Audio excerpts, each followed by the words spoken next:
Publik Indonesia sedang tertuju di salah satunya pembangunan Ibu Kota Negara, IKN, di Kalimantan. Nah, kemarin belum lama Presiden bersama rombongan pejabat negara dan beberapa gubernur ya kumpul di sana, bermalam di sana, kemah di sana, gitu loh. Tetapi di balik itu semua ternyata ada sesuatu ini dari warga atau Warga di sana.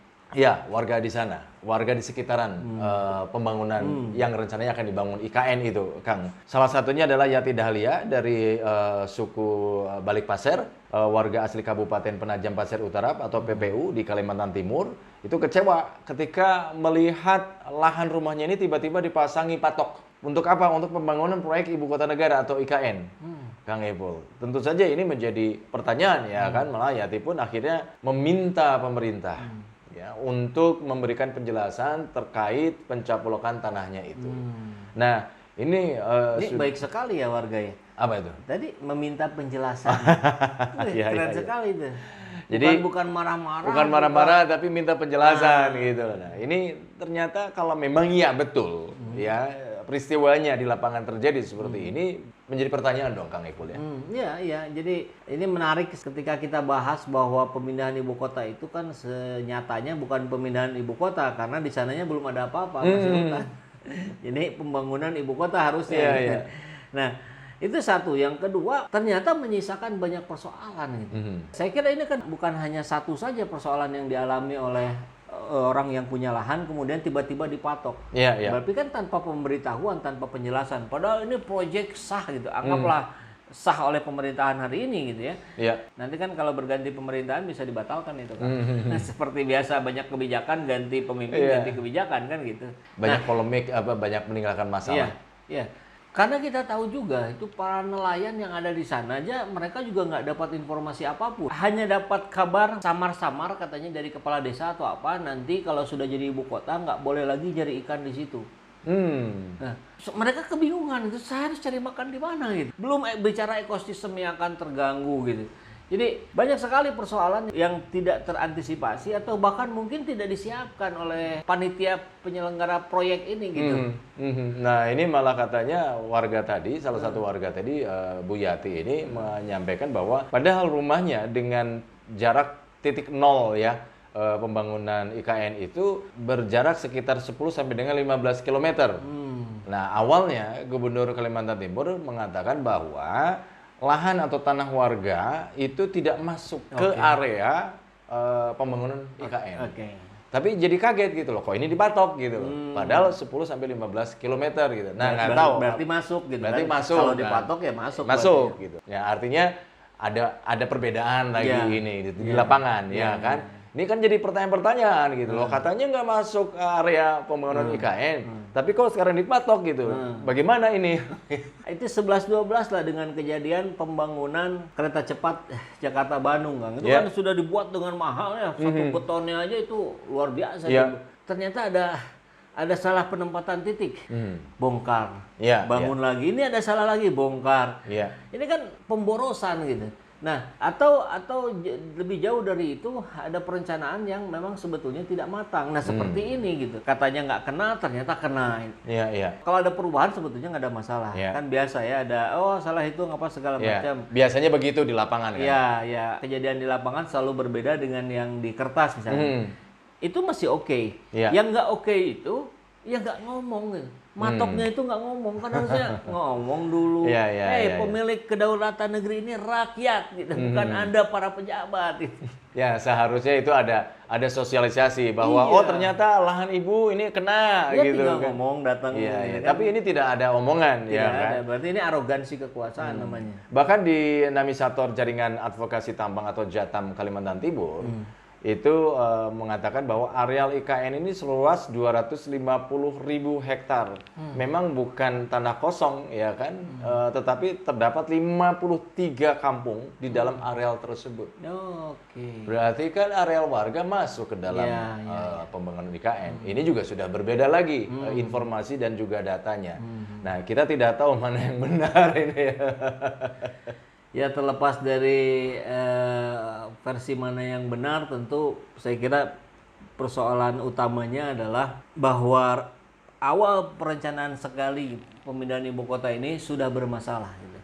Jadi ketika titik nolnya, nah ini kan bicara titik nolnya, ini titik nol waktu di Jakarta pembahasannya sudah bermasalah, maka titik 0,1, 0,2 nih terus efek turunannya tuh jadi sangat banyak gitu. Masalah jadi muncul dari mana-mana. Belum kita tahu misalkan, kemarin ada ritual penyatuan air tanah seluruh provinsi masuk ke situ. Dan mendengar kata ritual saja kan itu sebetulnya kalau untuk umat muslim harus berhati-hati, ini ritual apa gitu. Jangan sampai ritualnya menjadi ritual yang dimurkai oleh Allah. Dan kita dengar kemudian ada doa bersama para pemuka agama. Nah, saya kira itu agak cukup meredakan tensi kekhawatiran masyarakat ketika ada ritual-ritual pakai kendi segala macam itu sudah was-was. Oh, ada doa bersama. Barangkali dari seluruh pemuka agama yang diakui di Indonesia mungkin ya. Udah gitu, ternyata pas dicari mana ya kegiatannya ya, dicari fotonya nggak ada. Dicari videonya itu pas sesinya pembacaan doa gitu, itu nggak ada. Siapa tuh yang nyari itu? Bahkan sekelas Roy Suryo yang nyari, itu kan ahli itu di bidang jejak digital itu kan, dia nggak nemu gitu. Maka ini tentu pertanyaannya menjadi tanda tanya yang membesar gitu. Aduh, jangan sampai dong ini hal yang besar ini hanya dilakukan sesuai kehendak penguasa saja, tapi tanpa melibatkan para ulama, para ustadz, para habaib. Gitu.